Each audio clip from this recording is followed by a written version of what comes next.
Hello everyone, எல்லோரும் எப்படி இருக்கீங்க? நல்லா இருப்பீங்க நம்புகிறேன். இன்னைக்கான ரீடிங்கில் நோ கான்டாக்டில் உங்களுடைய மனநிலையும் உங்கள் பார்ட்னரோட மனநிலையும் எப்படி இருக்குது அப்படின்னு நம்ம பார்ப்போம். இது ரெசினேட் ஆகிறவங்க மட்டும் பாருங்க, ரெசினேட் ஆகலைன்னா பார்க்க வேண்டாம். இது வந்து ஒரு கலெக்டிவான எனர்ஜியாக நம்ம பார்த்துட்ருக்கோம். ஸோ உங்கள் பார்ட்னரோட நேம் அண்ட் உங்கள் நேமை கமெண்ட் செஷனில் கமெண்ட் பண்ணிவிட்டு இந்த எனர்ஜியோட கனெக்ட் ஆகிக்கோங்க. உங்கள் பார்ட்னரோட எனர்ஜி, உங்களோட எனர்ஜி இந்த லவ் அண்ட் ரிலேஷன்ஷிப்பில் ஒரு நோ கான்டாக்ட் இருக்கும்போது என்ன மாதிரி மனநிலையில் இருக்கீங்க அப்படின்னு நம்ம பார்க்கலாம். இது வந்து யூனிவர்ஸ் உங்களுக்காக கொடுக்கக்கூடிய ஒரு க்யூரேட்டட் மெசேஜ்னு கூட நீங்கள் வச்சுக்கலாம். கலெக்டிவாக வந்தாலும் உங்களுக்கான மெசேஜாக கூட நீங்கள் இதை வச்சுக்கலாம். ஸோ ஃபஸ்ட்டு உங்கள் லவ்வில் இருக்கக்கூடிய எனர்ஜி எப்படி இருக்குது, உங்கள் லவ்வில் இருக்கக்கூடிய ரெண்டு பேருக்குமே காமனாக இருக்கக்கூடிய எனர்ஜி, இதில் ஏதாவதுனா ஒரு ஹோப் இருக்கா, திரும்பி வருவாங்களா அப்படின்ற இந்த மாதிரியான தாட்ஸு இதெல்லாமே நம்ம இதில் பார்க்கலாம். ஸோ உங்கள் பர்சன் இப்போ வரைக்கும் என்ன மனநிலையில் இருக்காங்க அப்படின்றதுக்கு முன்னாடி உங்கள் லவ் லைஃப் எப்படி இருக்குது, எப்படி போயிட்டுருக்கு அப்படின்னு நம்ம பார்ப்போம். ஸோ இதுக்கு முன்னாடி நம்ம சொல்கிறது என்னென்னா, உங்கள் லவ் லைஃப்க்கு பின்னாடி கண்டிப்பாக யாரோ ஒரு வேலை செஞ்சுக்கிட்டே இருக்காங்க, ஒரு கிராஃப்ட் நடந்துக்கிட்டே இருக்குது. இந்த கிராஃப்ட் அப்படின்றத நீங்கள் எப்படி வேணாலும் வச்சுக்கலாம், உங்கள் லாங்குவேஜுக்கு உங்களுக்கு எப்படி புரியுதோ அப்படி நீங்கள் வச்சுக்கலாம்.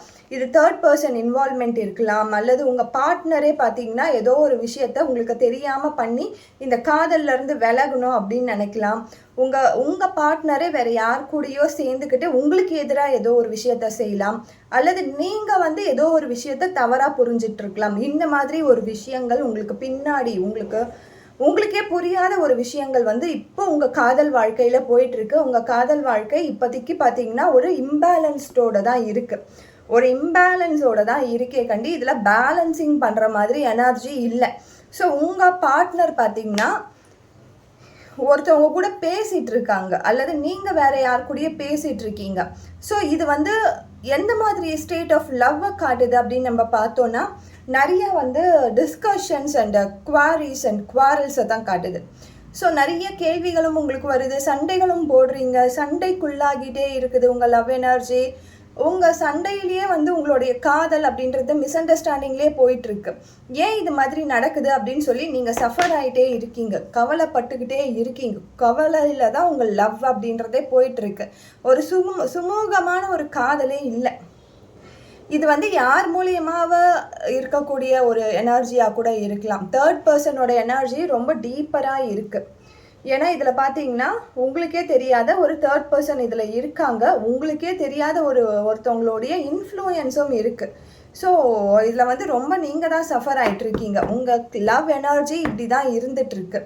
ஸோ இப்போ உங்கள் பார்ட்னரோட எனர்ஜி எப்படி இருக்குதுன்னு நம்ம ப்ரீஃபாக பார்த்துடலாம். உங்கள் பார்ட்னரோட ஃபீலிங்ஸ் அண்ட் தாட்ஸ் எப்படி இருக்குது, நோ கான்டாக்ட்ஸில் இருக்கும்போது அவங்க என்ன நினைக்கிறாங்க, அவங்க என்ன ஃபீல் பண்ணுறாங்க, எதை பற்றி யோசிக்கிறாங்க அப்படின்னு நம்ம பார்த்து தெரிஞ்சுக்கலாம்.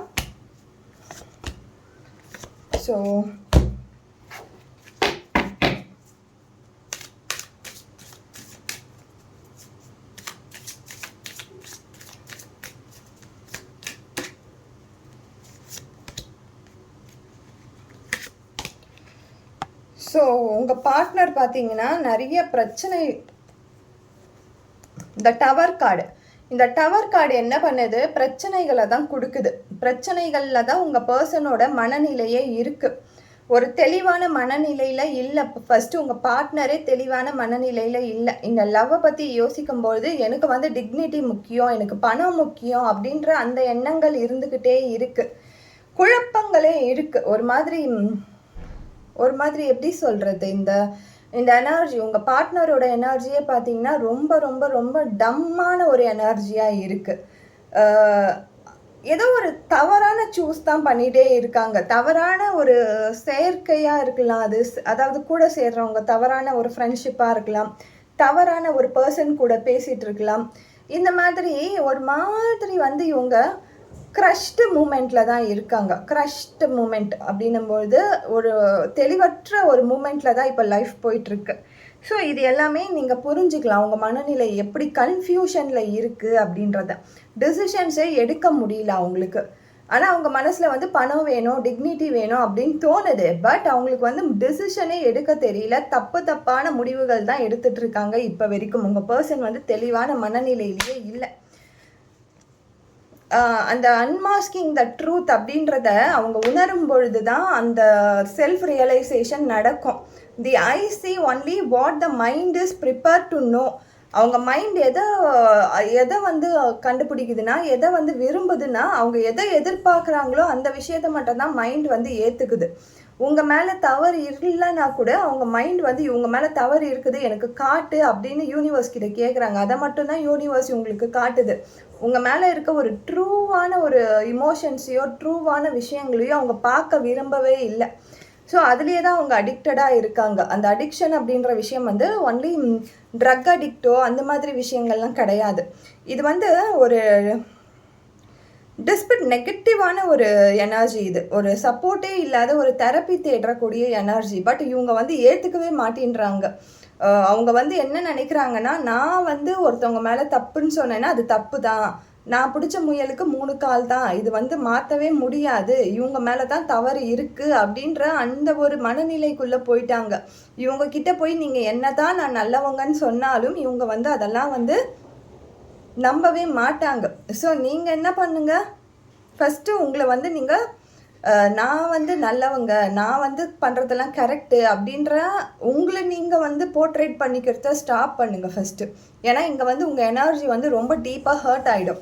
ஏன்னா இவங்க ஏற்றுக்கிற மனநிலையிலே இல்லை. ஏற்றுக்காத மனநிலையில் இருக்கவங்க கிட்ட போய் நீங்கள் என்ன சொன்னாலும் அதை கேட்க கூட மாட்டாங்க. கரண்ட் எனர்ஜியை நம்ம செக் பண்ணிடலாம். உங்கள் பர்சனோட கரண்ட் எனர்ஜி எப்படி இருக்குது, என்ன நினைக்குது இந்த எனர்ஜி அப்படின்னு நம்ம செக் பண்ணிடலாம். ஸோ கரண்ட் எனர்ஜியில் பார்க்கும்போது நம்மளுக்கு வந்திருக்க கார்ட்ஸ் பார்த்திங்கன்னா த ஸ்னேக் கார்டு. ஸோ ஆப்வியஸாக நம்ம சொல்லலாம், இதுக்கு பின்னாடி யாரோ ஒருத்தவங்க இருக்காங்க, பணத்துக்காக ஒருத்தவங்க இவங்க கூட சுற்றிக்கிட்டே இருக்காங்க. பணத்துக்காக தான் இவங்க கூட வந்து இவங்க சுற்றிக்கிட்டு இருக்காங்க. அந்த ஒரு ரிலேஷன்ஷிப்பை க்ரியேட் பண்ணிகிட்டு இருக்காங்க.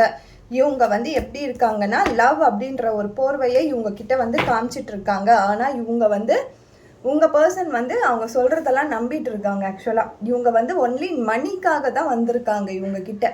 ஒன்ஸ் அவங்க கிட்ட இருந்து எந்த பணமும் இவங்களுக்கு கிடைக்காது அப்படின்னும் பொழுது விட்டுட்டு போயிடுவாங்க. ஸோ உங்கள் பர்சன் வந்து இப்போ சிக்கி இருக்கிறது ஏதோ ஒரு பெரிய மணி ரிலேட்டடான இஷ்யூஸில் சிக்கி இருக்காங்க, அல்லது பர்சன் கூட சிக்கி இருக்காங்க. ஒன்று இவங்க கிட்டேருந்து பணமே கிடைக்காது அப்படின்னு தெரியும் போது கண்டிப்பாக அவங்க போயிடுவாங்க. அப்படி இல்லைன்னா இவங்கக்கிட்ட இருக்க பொருள் எல்லாத்தையும் எடுத்துகிட்டு போயிடுவாங்க. ஸோ ரெண்டுத்தில் எதனா ஒன்று நடக்க தான் போகுது. உங்களோட எனர்ஜி இந்த லவ் லைஃப்பில் எப்படி இருக்குதுன்னு பார்க்கலாம். உங்களோட எனர்ஜியில் வரக்கூடிய கார்ட்ஸ் பார்த்தீங்கன்னா நம்மளுக்கு ஸோ குவீன் ஆஃப் கப்ஸு, இதுலேயுமே ஹை ப்ரெஷர்னஸ் தான் நம்மளுக்கு வந்திருக்காங்க. அதே மாதிரி ஒரு நம்மளுக்கு வந்து ஒரு மேஜர் கார்டாகவும் இது வருது. ஸோ இதில் பார்க்கும்பொழுதே தெரியுது நெகட்டிவ் பாசிட்டிவ் அப்படின்ற விஷயத்த உணர்ந்திருப்பீங்க. இந்நேரத்துக்கு நீங்கள் எவ்வளோ லவ் பண்ணியிருந்தாலும், நீங்கள் எத்தனை வருஷம் லவ் பண்ணியிருந்தாலும் இப்போது நீங்கள் உணர்ந்திருப்பீங்க இந்த பர்சன் எப்படி அப்படின்னு சொல்லி உணர்ந்து அதுக்கு ஏற்ற மாதிரி நீங்களும் உங்களை வந்து அப்கிரேட் பண்ணி ஆரம்பிச்சிட்ருப்பீங்க. அப்கிரேட் பண்ணுறது இந்த சென்ஸ் நீங்கள் வந்து பின்னாடியே சுத்தாமல் கெஞ்சிட்டு இல்லாமல் உங்கள் வாழ்க்கையை பார்க்குற வேலையை பார்த்துட்ருப்பீங்க. ஏன்னா உங்களுக்கு இப்போ புரிய வந்திருக்கும் எது நல்லது எது கெட்டது, இவங்க நம்மக்கிட்ட ட்ராமா பண்ணுறாங்களா, இவங்க உண்மையாகவே நம்மளை லவ் பண்ணுறாங்களா அப்படின்ற அந்த தாட்ஸ் வந்து உங்களுக்கு புரிஞ்சிருக்கும். ஆல்ரெடி இவங்களை பற்றி உங்களுக்கு நல்லாவே தெரிஞ்சிருக்கும். ஸோ நீங்களே பார்த்தீங்கன்னா இவ்வளோ எஃபர்ட் நான் போட்டுட்டேனே, இதில் எந்த ரிசல்ட்டுமே கிடைக்கலையே அப்படின்ற அந்த எண்ணத்துக்குள்ளே போயிருப்பீங்க. உங்களுக்கே வந்து ஒரு செல்ஃப் ரியலைசேஷன் இப்போ வரைக்கும் கிடச்சிருக்கும். ஸோ நீங்களே பார்த்தீங்கன்னா எது பாசிட்டிவ், ஒரு மாதிரி நீங்கள் முன்னாடி பார்த்தீங்கன்னா ஒரு மாதிரி அடிக்ஷன் மாதிரி நீங்கள் இருந்திருப்பீங்க இந்த பர்சன் கூட. இந்த பர்சன் இல்லைன்னா நான் செத்துருவேன், இந்த பர்சன் இல்லைன்னா நான் வந்து காயப்பட்டுருவேன், எனக்கு இவங்க வேணும் அப்படின்னு சொல்லி ஒரு மாதிரி சுற்றிட்டு இருந்திருப்பீங்க. ஆனால் இப்போ ரொம்ப தெளிவான மனநிலையில் இருப்பீங்க. எது பாசிட்டிவ் எது நெகட்டிவ், எதை வந்து நம்ம நம்பணும் எதை நம்பக்கூடாது அப்படின்ற அந்த மனநிலை உங்களுக்கு தெளிவாக இப்போ வந்திருக்கும். ஸோ அதில் நீங்கள் வந்து இப்போ ப்ரியாரிட்டைஸ் பண்ணிகிட்ருப்பீங்க. நீங்கள் உங்களை வந்து உங்கள் யூனிக்னஸ் என்ன அப்படின்னு சொல்லி நீங்கள் தெரிஞ்சிருப்பீங்க. நான் யார் அப்படின்னு சொல்லுவாங்க இல்லையா, நான் எதுக்கு வந்து இந்த லவ்க்குள்ளே வந்தேன், எனக்கு அது கிடைக்கல.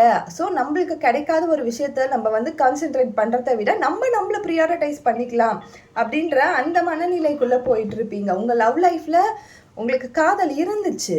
நீங்க நம்பியிருக்கீங்க. நம்பி வந்து எல்லாமே பண்ணியிருக்கீங்க. ஆனா, ஒரு ரியலைசேஷன் வருது பாருங்க. அந்த ரியலைசேஷன்ல தான் உங்களுக்கு புரிய வருது, இவுங்க கிட்ட நம்ம லவ் பண்ணது தப்பு அப்டின்ட்டு. நம்மள நம்ம கேர் பண்ணிக்கணும் அப்டின்ற அந்த தெளிவு வந்திருக்கு. ஸோ, நீங்களும் வந்து இதுக்கு முன்னாடி வந்து அடிக்டடா தான் இருந்திருக்கீங்க. நீங்களும் இந்த பெர்சன் கூட ரொம்ப வந்து அவங்க சொல்றதெல்லாம் நம்பியிருப்பீங்க. அவங்க பேசுறதெல்லாம் நம்பியிருப்பீங்க. இப்போ ரொம்ப தெளிவாவே உங்களுடைய மனநிலைய மாத்திக்கிட்டீங்க நீங்க. ஸோ இப்போ வந்து உங்களுக்கு வந்து வூண்டிங் ஹீல்ஸ் உங்க லவ் லைஃப்ல நீங்க பெண்ணாக இருந்து பார்த்தாலும் சரி, ஆணாக இருந்து பார்த்தாலும் சரி, இந்த ஹீலிங் அப்படின்றது ஒண்ணு உங்க லவ் லைஃப்ல உங்களுக்கு ஸ்டார்ட் ஆயிருக்கும். இந்த ஹீலிங்கை நீங்க அப்படியே அக்செப்ட் பண்ணிக்கோங்க. ஏன்னா இந்த ஹீலிங் உங்களுக்கு தேவைப்படுது. இந்த ஃபேஸ் ஆஃப் லைஃப் உங்களுக்கு தேவைப்படுது. ஸோ இதுலேருந்து வெளியில் வர்றதுக்கான எம்பத்தியை தேடிட்டு இருக்கீங்க. பர்பஸ்ஃபுல்லான லைஃப்பை க்ரியேட் பண்ணணும் அப்படின்ற அந்த மெச்சூரிட்டிக்குள்ளே வந்துட்டீங்க. ஸோ இந்த வாரம் ரொம்ப அழகான ஒரு கார்ட்ஸாக வந்திருக்கு நம்மளுக்கு. ஸோ நோ கான்டாக்ட்ஸில் இருக்கிற வரைக்கும் உங்களுக்கான கார்டு என்ன வருது அப்படின்னு பார்த்தீங்கன்னா, நீங்கள் வந்து இவ்வளோலாம் பண்ணாலும் கொஞ்ச நாள் கழித்து என்ன நினைக்கிறீங்கன்னா, லவ்வை தான் நீங்கள் நினைக்கிறீங்க, அன்பை தான் நீங்கள் தேடிட்டு இருக்கீங்க. ஸோ உங்களுக்கு எல்லாமே புரிஞ்சாலும் நீங்கள் பவுண்ட்ரி செட் பண்ணணும்னு நினச்சாலும் உங்கள் மனசு வந்து அப்பப்போ இந்த குரங்கு மாதிரி மாறிக்கிட்டே இருக்குது. நீங்கள் உங்களையே ப்ரியாரிட்டைஸ் பண்ணிக்கணும்னு நினச்சாலும், ஐயோ ஒரு மெசேஜ் வந்தால் நல்லா இருக்குமே, ஒரு கால் வந்தால் நல்லா இருக்குமே அப்படின்ற அந்த மனநிலை வந்து கொஞ்சம் உங்களுக்கு வந்து அன்ஸ்டேபிளாக இருக்குது. ஸோ அந்த மனநிலையை மட்டும் கொஞ்சம் ஸ்டேபிளாக வச்சுக்கோங்க. எல்லாம் நல்லதாகவே நடக்கும். ஏன்னா உங்கள் பர்சனுக்கு வந்து இப்போ கரண்ட்டில் நீங்கள் பார்த்துட்டு இருக்கும் பொழுது நீங்கள் என்ன சொன்னாலும் அவங்களுக்கு புரிய போகிறது கிடையாது. ஸோ அந்த எஃபர்ட்டை நீங்கள் ஸ்டாப் பண்ணிவிட்டு உங்களை ப்ரியாரிட்டைஸ் பண்ணிக்கோங்க. இன்னைக்கான ரீடிங் ரொம்ப அழகாக வந்திருக்கும்னு நம்புகிறேன். Thank you so much.